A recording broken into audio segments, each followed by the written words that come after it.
In this episode of the Business of E-commerce, I talk with DeShon about using Kickstarter to ignite e-commerce growth. This is the Business of E-commerce, episode 76.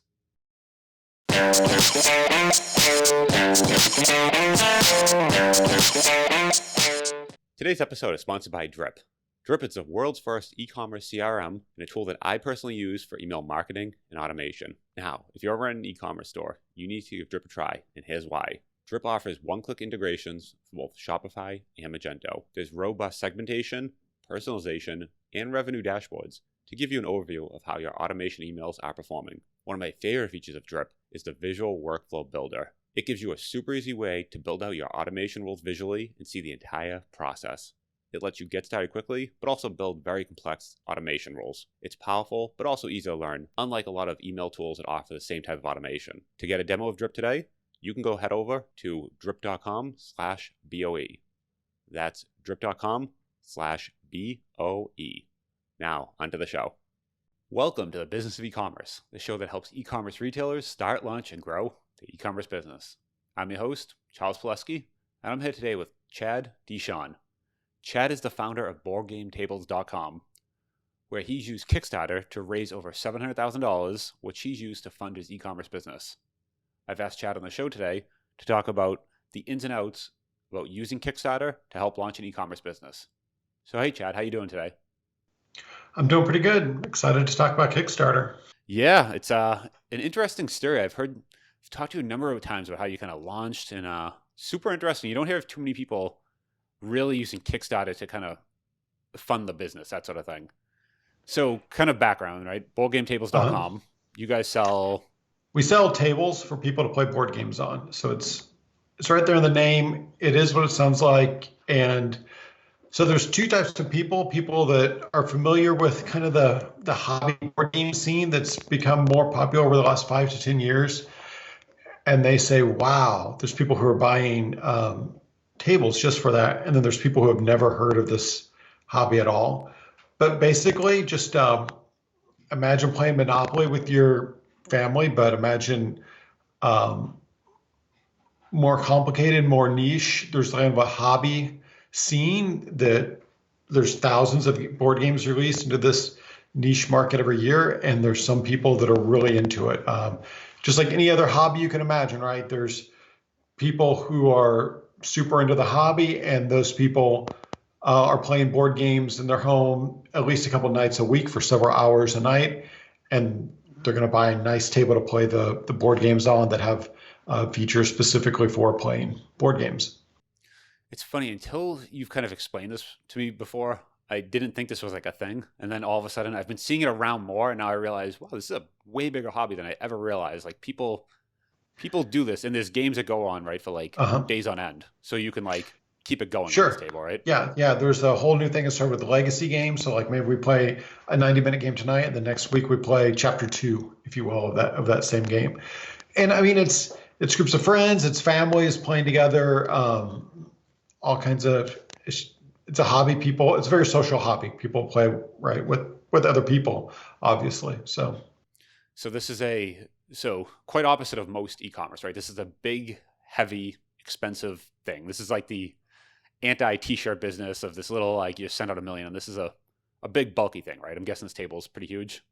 Yeah. So when I started this 4.5 years ago now, at the time, and still a big portion of our business is custom built tables. So you're coming on our website, you're using a builder on the website to determine how big how long the table is going to be, how wide it's going to be, the height of the table, the type of wood we're going to use, how many cup holders you want on your table, drawers, all these other accessories you have. You build the whole thing out there. I don't know that we've ever done 2 tables that are the same. And then when you complete your purchase, that's when we start the process of building. That's when we buy the wood. That's when we start building your table. And then we're shipping to you. The legs come off when we ship. Better than that, it's a solid piece. And yeah, they're huge. We do tables that are up to 4.5 feet by 8.5 feet. And everything we do is shipped freight. So it's showing up on our customer's street on the back of a semi truck. Wow. Okay. So this is, yeah, I feel like this entire business is very atypical from every other e-commerce business, right? Where people are trying to get low shipping. Sure. I mean, we charge $199 to $399 for shipping on those custom built tables, and when we get into the Kickstarter part, we can talk about that table is a little different on shipping, but it's still expensive. And in a way, like that's part of what protects the business from competition, right? Like, I mean, you're talking about t-shirts. That's the other end of the extreme, right? You don't have to. You can start a t-shirt business, no inventory, doing nothing, but like you're in competition with a million other people out there, right? From the get-go, doing something like Amazon's not going to start selling these tables tomorrow. And part of that's because it's super niche, right? Like that's part of its niche. It's hard to ship. It's customers that were doing a lot of, a lot of pre-sales questions, those sorts of things, and things we've had to learn along the way, like how do we better package these tables so they don't get damaged during shipping, that sort of thing. But it also means like someone's not just going to pop up tomorrow on a whim and set up a drop shipping t-shirt business that competes with me. Yep. So it's niche, but you've done over 2.5 million. So it's not, we're not talking super. It's so yeah. Okay, so it's niche, but still a pretty large niche when you start looking at that, right? But not large enough for like an Amazon to come in and make their own board game tables. Exactly. What's kind of the price range of a custom table versus? I know you've kind of done some other things too. Yeah. So our custom tables, we see typical orders of $2,500 to $5,000 on a custom table. And when you're talking about custom, kind of the sky's the limit, on what people want.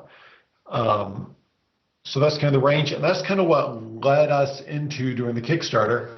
I was going to shows, we were selling these custom tables. And of course, anything custom, and I mean, it's quality, is going to be expensive, right? That's just the nature of custom.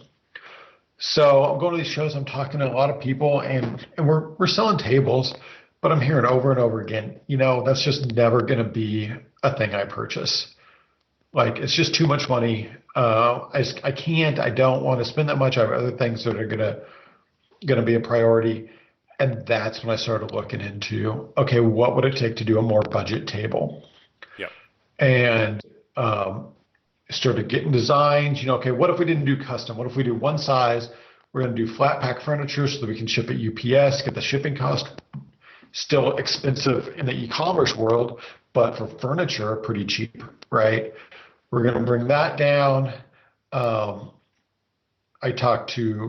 We ended up going with a factory in China. All the custom tables are made in the US. And we kind of brought all that down to a table where we were, depending on add-ons, it was between $500 and $1,000 for the table, which is a pretty big difference than $2,500 to $5,000, right? Yeah, so now it's still an expensive purchase, more than most e-commerce, but it's not it's not something only a few people can afford. This is something now, if you're into this hobby, you can do it, right? Yeah, exactly. And so I got a prototype of that first table, and then we put it on Kickstarter. And at the time, then and still now, if you're not in this hobby, this is going to blow your mind, but I'm not the only one selling board game tables. Like I have competitors.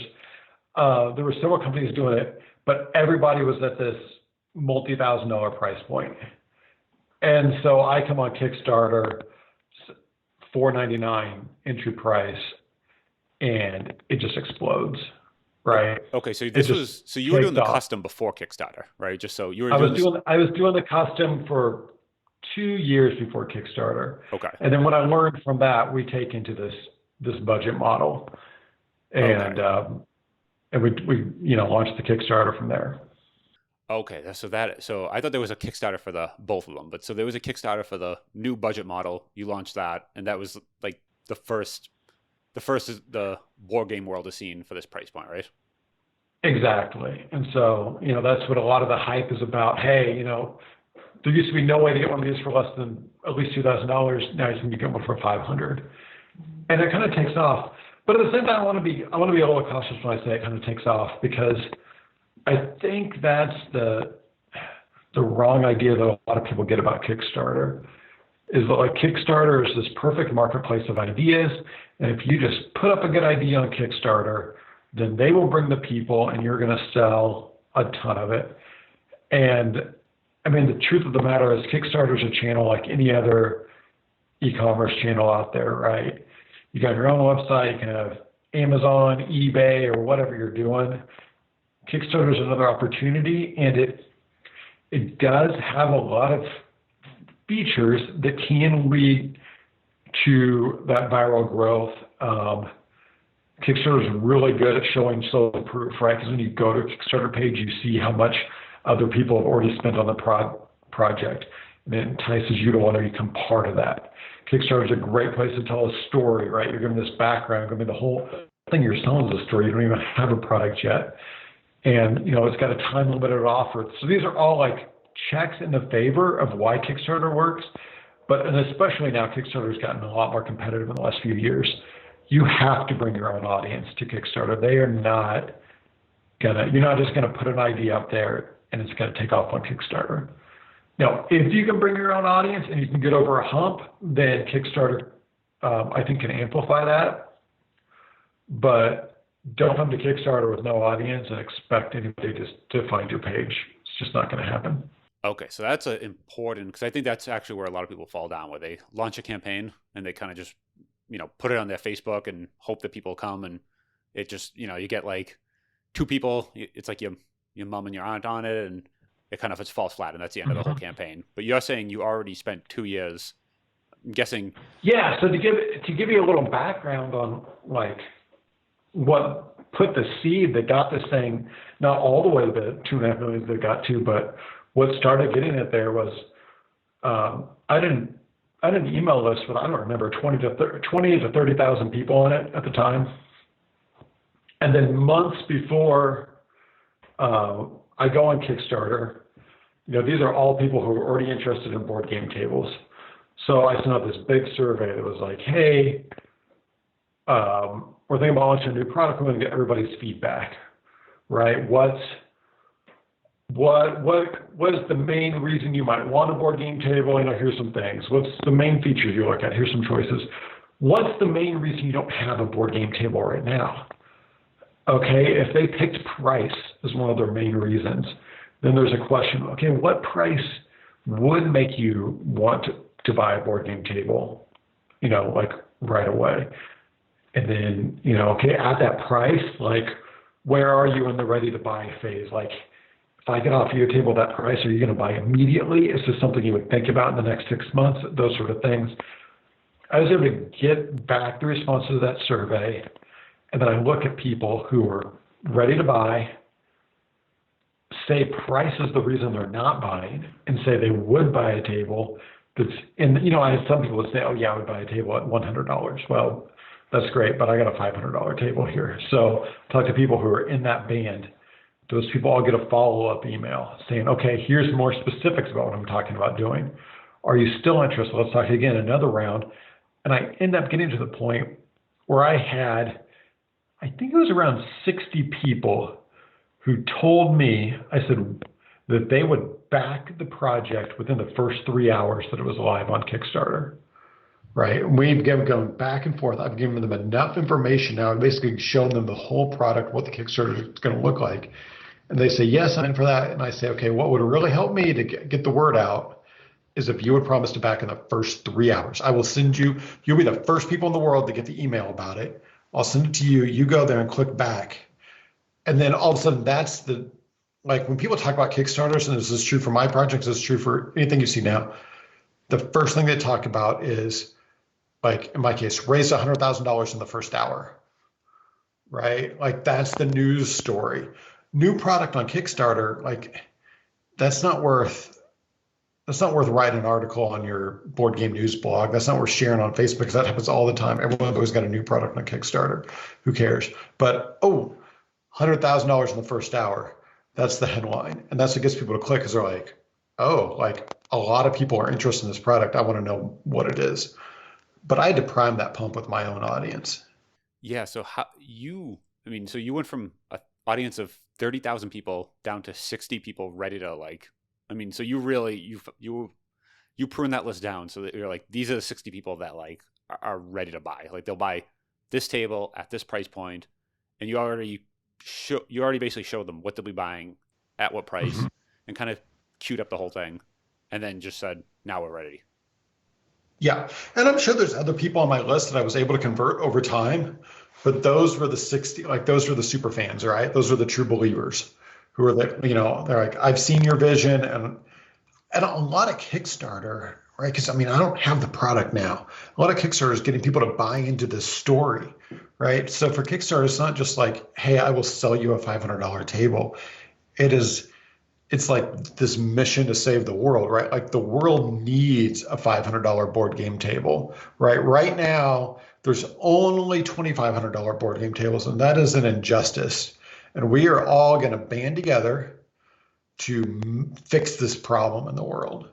Okay, so you approach it a very different this angle, like we're doing this, like you're like leading the charge, but we're doing this all together, sort of thing. And this Yeah, yeah, is and that's yeah. what Kickstarter is about. That's why people are giving you. I was just meeting with a new bookkeeper yesterday and explaining to him, hey, I do a lot of pre-sales on a lot of Kickstarter, and there's some accounting things we have to keep a track on that because we got money coming in that's like not actually being recognized as revenue for 6 months later when we ship out the product. And he's like, so they just give you their money and then don't get anything for a year later? I'm like, yeah, I don't, it's crazy if you say it that way, but that's like what you're selling is the product, but you're also you're bringing them on the journey, right? And that's where you get these people who are excited about the process who you're going to bring along. So that's one of the keys there, because you're really asking people to part with their money, because it's from their point of view, right? They pay Sure. today, but they might not see this at their door for, would it take a year for you to start shipping them? I mean, some of mine took, a year and a half at least. Now, I had, that's because we did not make the schedule we promised. And most Kickstarters don't make the schedule they promise, which is it's not good. It's something I'm really working on something we've really worked to improve in future projects. But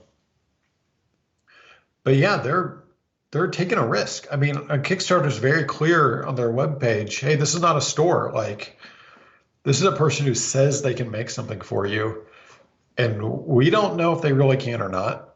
Like, you're gonna find out, right? So like, you have to ensure that customer, like, yeah, I actually know what I'm doing here.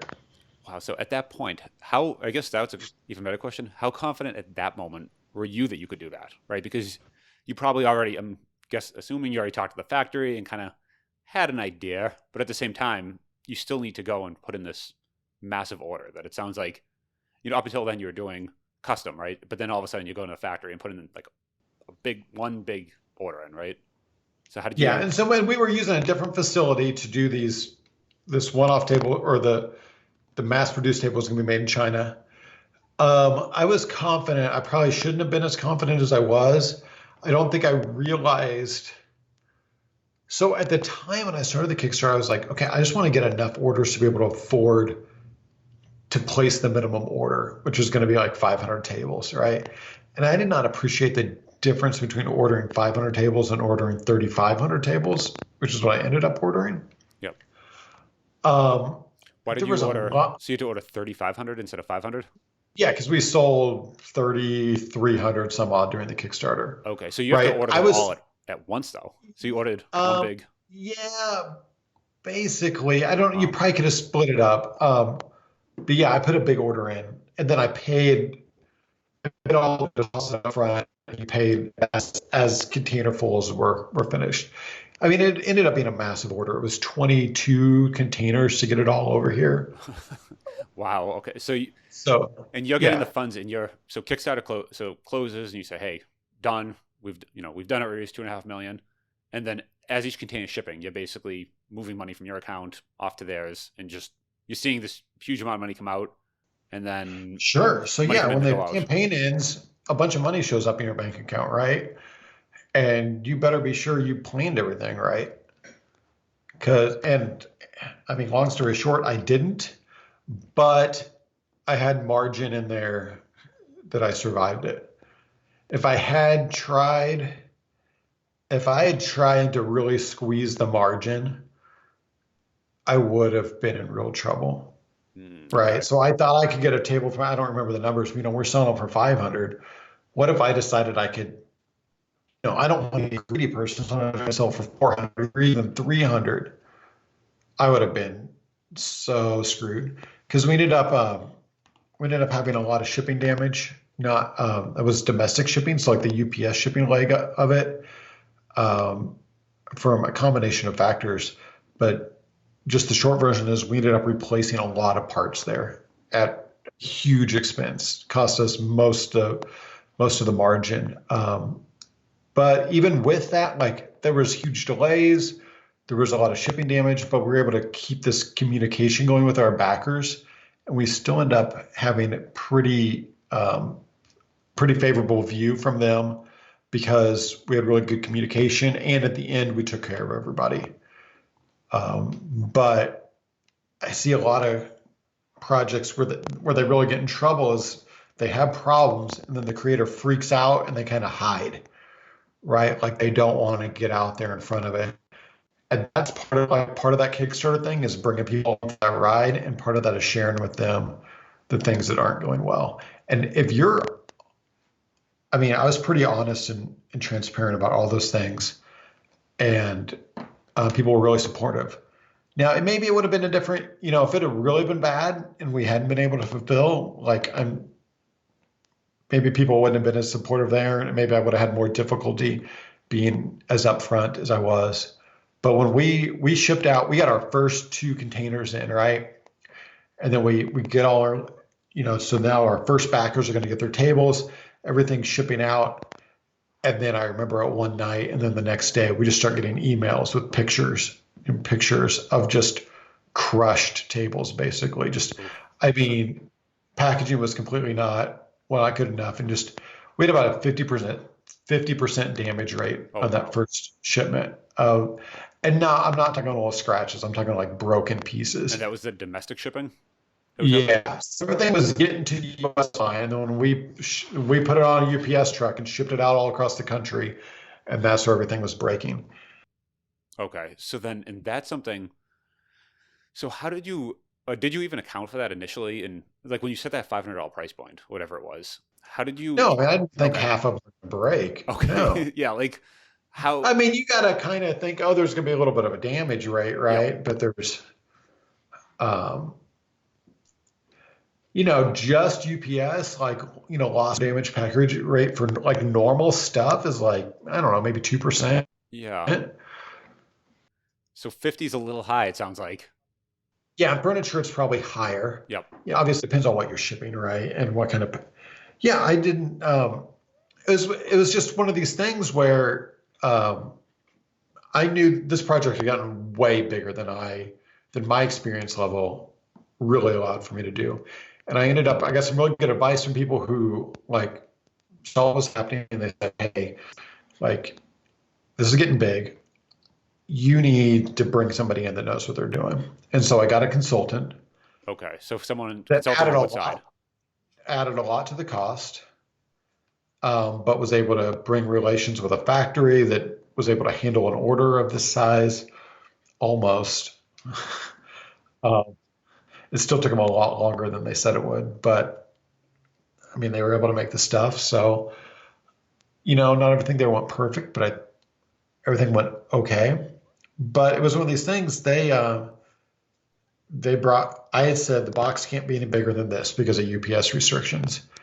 And then they show me the box and all the stuff in it. And I'm like, it doesn't look like a lot of padding, but like, this is what they're showing me, must be good. And I think the factory was going, well, it didn't look like a lot of padding, but the customer approved it. So must be good. And that's like in hindsight, like as I tell the story, it sounds so stupid. Like obviously you've got to look out for every little thing like that. And, but it wasn't obvious at the time. Yeah. So, but you got through it, and then after, so is the Kickstarter? How long ago was this that this all happened? That was summer of 2016. Okay. So And so, yeah. So then what happens next when the kick? So after you sell them all through, what happens at that point? yeah, it took until I guess spring of 2018 before every last person had their table. And by then, yeah, we're if you get something that works once, do it again. Yeah. Okay. So, Yeah. so in September of 2018, I launched a campaign for basically version two of the table from a lot of learnings. I Ended saw. up bringing that. I've seen your video. That was the version 2 video I've seen before, right? Yes, yeah, I Okay. think that's the one you saw. Yep. Because it's super, and that actually, I'm curious how you actually made that because that's super slick. If I can link to that too. Yeah, Really good video. I'll send you a link to it. I've got a video production company that I worked with. They're in southern Missouri, which is where we manufacture our custom tables. And I worked with them for our first for just a video for the website, and I was really happy with it. And just kind of keep going back with them. And it's I guess you bring in people who know what they're doing and spend some time getting a good script, and it all came together. So I don't know if there's any secret sauce I can share with you there. Just hiring some pros and being fortunate enough to run into some actually really good pros on the first attempt, which you don't always get, right? Well, I've seen some of them where you can definitely tell they've done it themselves. It's a DIY, and it's a little rough, but like I saw that and you're like, this is professional and looks really If you're gonna slick. if you're gonna spend money on anything on your Kickstarter before you get going, the video and then graphics on the page is where to do it. That's gonna have your return. It's a few $1,000s to get a nice video like that made. Might be more expensive where you are, but Southern Missouri prices it's $3,000, and it's like well worth it. That's the best ROI on a Kickstarter campaign. And I mean, I see people doing the more like you can do a more true, just like we're two guys in a garage. We shot this on our iPhone, um, and you can do it. That'll work, but it's going to take some work. Yeah, and I feel like if you're raising that sort of money, people wanna. I don't know. The video gives a little legitimacy that okay, these we're handing these people literally millions of dollars. And if it's shot on like their iPhone in selfie mode, then you know, Yeah. So I yeah, mean, that comes back to what product you're selling, right? If you're selling yep, a $30 product, maybe that's going to work. If you're asking for $1,000 from an individual backer, yes, like they want to see that you've got it all together. yeah, good point. So then V2, what happened with that launch? What happened there? So You V2, learned everything. It went perfect. so it's going a lot better. Yep. We started working on that thing. Gosh, it was September last year. We were on Kickstarter, but it was it had to have been close to a full year before that I start working on it. After my experience getting the tables made in China, I kind of came to the decision that I think this product can be made in China, but I think I would have to get the consistency and the quality and the speed of production that I want to get for the next round, and to make all the little changes. We had so much feedback from the first round. Like we had the big obvious changes, like I need the box to protect the product better. But we had a million little changes too, and to communicate all that, I just decided that was going to require me spending a lot of time in China to really get that right. And I have a family. I didn't really want to move to China for 6 months, so I started working closely with our U.S. Southern Missouri manufacturer, the guys who make the custom tables. Just what can we do to get this made in the U.S. Right? We can charge a little bit more; it'll be a selling point. But how can we streamline this? Now we've got experience from making custom tables for 4 years, from having done one project.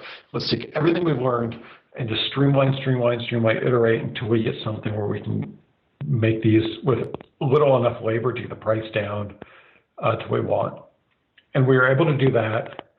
We had planned on launching, I think, the week after Labor Day. And this is something about being successful on Kickstarter. You're going to get, I don't want to say ripped off, but people are going to take inspiration. Because I can have an e-commerce, I can have my Shopify store up, right? I can sell stuff all day long and nobody knows if I'm making a dime off of it. If I do a $2.5 million Kickstarter, everybody sees that $2.5 million. We had the first copy. I don't know if I was going to call him a copycat. We had the first very similar product that came out I've seen at them. There are some copycat looking. identical price Yeah. range to us. And it's not like they ripped off our table design. I don't want to say that, but they're definitely targeting the exact same market, right? At the exact same price and the exact same functionality. We were running a 4-week-long campaign for that first campaign, and they came out when we still had a week left in our campaign. I think the idea being, hey, they're going to address some of the concerns people have been complaining about in our campaign and siphon people over. So when version 2, again, September 2018 comes out, 2 weeks before we went to launch, a new player popped on the scene on Kickstarter with their version of the table, even cheaper than anything, like for what they're doing, way like super cheap. Okay, so then Like $500 with all the bells and whistles.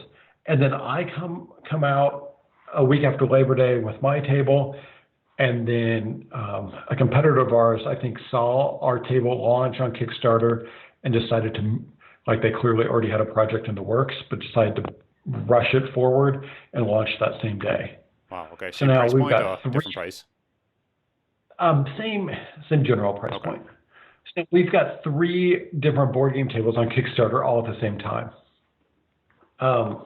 That's not ideal, but that's the that's the world we're in. And so I was able to raise $700 some odd $1,000 in that round. The other 2 of the tables raised maybe 300 and 500,000 ballpark. I couldn't tell you the exact numbers, Yep. And part of me is like, yeah, $700,000. That's really good, and we're set up to fulfill that project better this time and have better, like, actually make some money off of it, and not end up replacing a bunch of stuff. So I'm really happy about this. I can't help but wonder if we'd gotten on Kickstarter 2 months earlier before these other players, if we would have gotten twice that, you know? Yeah, well, you And also that's wanted the company that's going for at a lower price point. If you had Yeah. issues the first time, like, they could get in a, it might be one of those things where that bind you're talking about you were lucky to get out of, they might not be so lucky, it sounds like. Possibly. Sure. Yeah. And I don't know. Like, for me, looking at their page and what they're promising to build at what price point, I'm like, ooh, like, I'm not saying it's impossible to do, but it's like, guys, you've never done this before. Like, I'm like honestly worried. Like, I don't know if they're going to pull it off or not. But I can't really. I hesitate to even say that on here because I can't just go around. Like, it's not a good look if I just say that about a competitor, right? Yeah, it's not to No trash them, but it's also they're yeah. Right. So I honestly hope everybody gets what they paid for. Like, I do. Like, that to me would be really, really sad. I hope these founders don't lose their shirt over it. I hope everybody who backed the project gets what they paid for. But it did kind of open my eyes to the downside of Kickstarter. I've been selling these budget tables or entry-level board game tables for close to 3 years now. And I've never at any point in time had any in stock. Like, at no point could you come to my website, purchase a table, and I ship it out to you. Oh wow! So It's you're always always been just this Kickstarter. you're just always back everything's It's basically always been this backloaded. Kickstarter, yeah, pre-order, that kind of thing. Yep. And what I've realized is I'm always selling a promise. I'm never selling a table, right? And that means my competitors can do the same thing. They can come on Kickstarter and sell a promise instead of a table. And there's a lot less barrier to entry on making promises than there is making tables. So tomorrow, all you listeners out there can come rip me off, put up a website that's going to say, I'm going to sell a board game table and it's only going to cost $200 and it's going to be amazing. And like, there's nothing, like, maybe you can do it, maybe you can't. I don't know. If you talk a good game, you're going to get some back probably. And yeah, what happens if people can't do it? What even? Let's just say someone sells, the $100 table. Like, what happens if they really can't do it? So there's, in general, if you Kickstarter says they are not a store; they are a place where people can support projects, and they get a reward for doing so. So if if I say I'm going to make this table and then it turns out I couldn't actually make it, I can go on there and I can say, sorry guys, like I didn't, I couldn't make your table, and like there's a reputation hit on my part. Like I'm not going to be able to go back on Kickstarter probably, but there's no real recourse to buyer.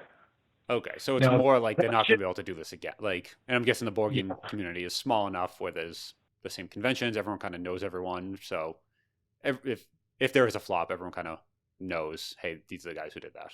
But those people lost money in the meantime. Now, the exception is I think there has been a few cases on Kickstarter where there's been accusations of straight up fraud.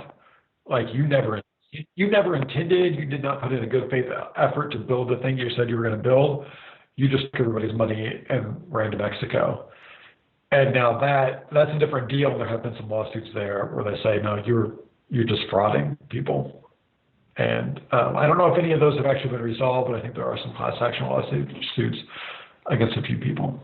Got it. Okay. So if you're Elizabeth, what's her name, with Theranos, don't do that on Kickstarter. That could go that could go poorly. All right. Or put on a good show if you're good, I guess. You what? So put on a good show if you're going to do it. Exactly. So then that was last year, and you're still, so out of those 700 some odd thousand, you're still trying to sell through those orders now, but those are built in USA, right? Those are built in the U.S. That represented about close to 800 tables.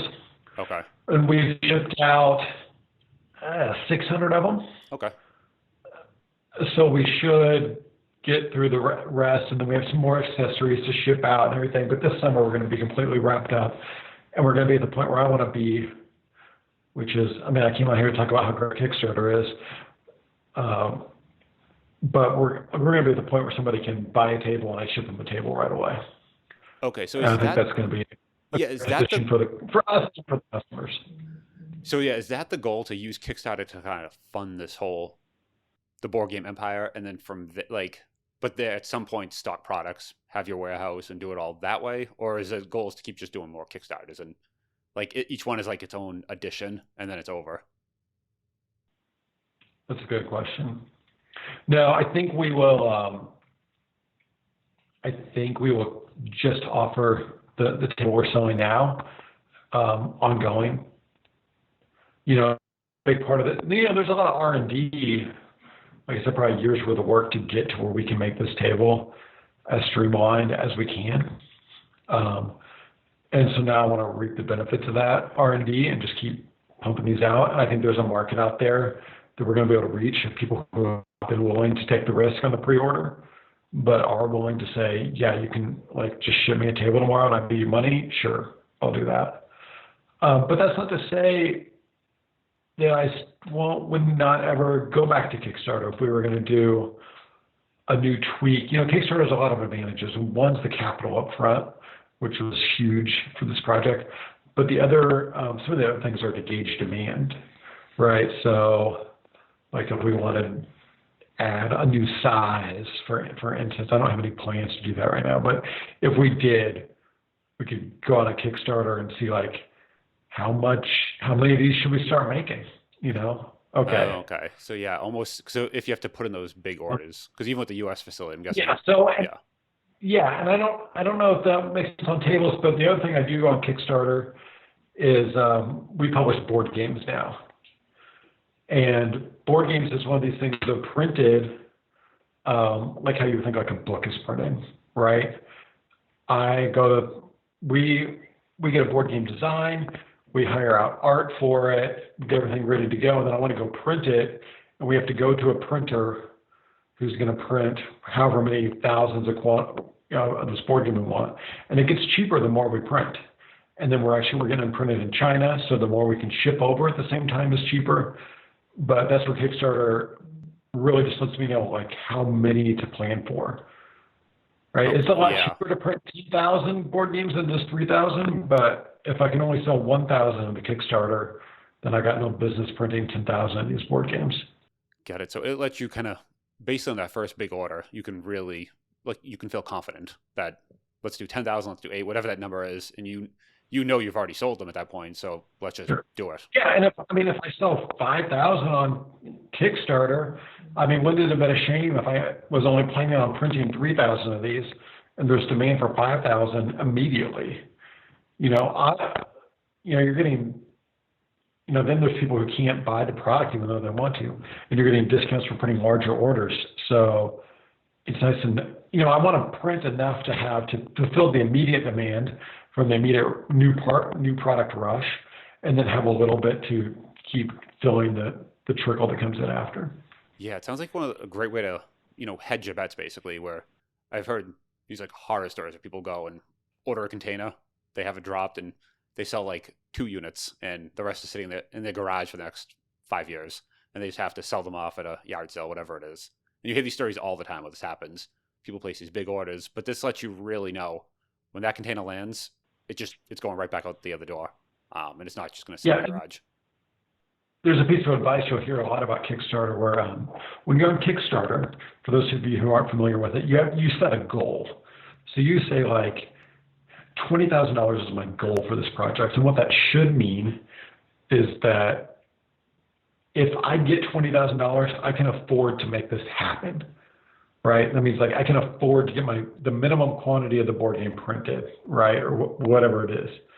And if it's below that, if I don't get at least $20,000 worth of pledges, nobody gets charged. Everybody gets to keep their money, and I'm not going to do it. And if it's above 20 grand, then hey, I'll make more, or I'll do whatever to fulfill the demand. And the advice you hear a lot to new Kickstarter people running new Kickstarters is they think a failure is if they don't get to the 20,000. But the actual like the hardest place to be is if you get like $20,100, because now you're doing it, but you better hope your math's right. You better hope you didn't miscalculate shipping prices or something, because you've got exactly what you said was the minimum you need. Okay. Right? Like if you were only able to do $2,000 on Kickstarter, like at least you can't sell that product, whether it's because the product's no good or because you don't know how to market it yet, or for whatever reason. Like you didn't waste your money, you wasted some time on the Kickstarter campaign, but like now before you, like you said, get a whole container to show up and they can't figure out how to get rid of it. So it's best to be realistic with that number, right? And not set that at, $500, hoping getting to hit 500,000, but knowing that 500 won't even move the needle. It is good to be realistic, at least for your first project, but I'll hedge this and say people like to back a winner. Yeah. So if you're a little more established, you can tweak that number down a little bit if you understand the risk associated with doing that, because there's a certain amount of momentum that happens once you hit that funding goal. Because people are going to say, oh, it's happening, it's worth my time. There's a little social proof to that. Oh, enough people have backed it.